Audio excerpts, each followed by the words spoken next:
Experts from around the world gathered in upstate New York to discuss roadkill. That's right, many people feel that roadkill is reaching epidemic proportions and they want to do something about it. Fox's David Lee Miller has the story. Forget the chicken. Why did the frog cross the road? Trying to find an answer is costing taxpayers more than $100,000 at this week's conference on ecology and transportation in Lake Placid, New York. Speakers from around the world are looking for ways to prevent roadkill. Nelson Hoffman of the Vermont Transportation Agency admits even his own 5-year-old son has second thoughts about the program's agenda.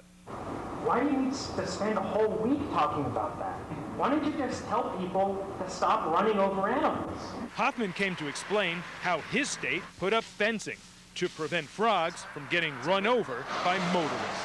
Making sure that the frogs are fat and not flat. Other highlights: impact of highways on Dutch breeding birds, and this session on highway mortality of turtles. There's been quite a change in the ability for a turtle to make it across 4 lanes. Beyond the statistics, there was this victim killed by a motorist, possibly a conference attendee. This right here is exactly what has inspired me to do this sort of research, and just noticing from driving around, hey, there's a lot of dead snakes around here. Deflecting criticism, conference organizers say they are more than studying roadkill at taxpayer expense. U.S. roadways, they say, affect virtually all forms of life. If you've ever seen a deer in your headlights, you know what they mean. Over 200 people a year in the United States are killed on our highways hitting or trying to avoid large animals. A possible solution? Roadside animal detection systems. Prototypes vary, as do costs. But some taxpayers might argue one way to save money, stop wasting it on seminars more likely to cure insomnia than save lives. In Lake Placid, New York, David Lee Miller, Fox News. Well, with tomorrow already being September, the thought of fall is on everyone's mind. So we headed to a corn maze in Stewartville to get us more into the fall mood.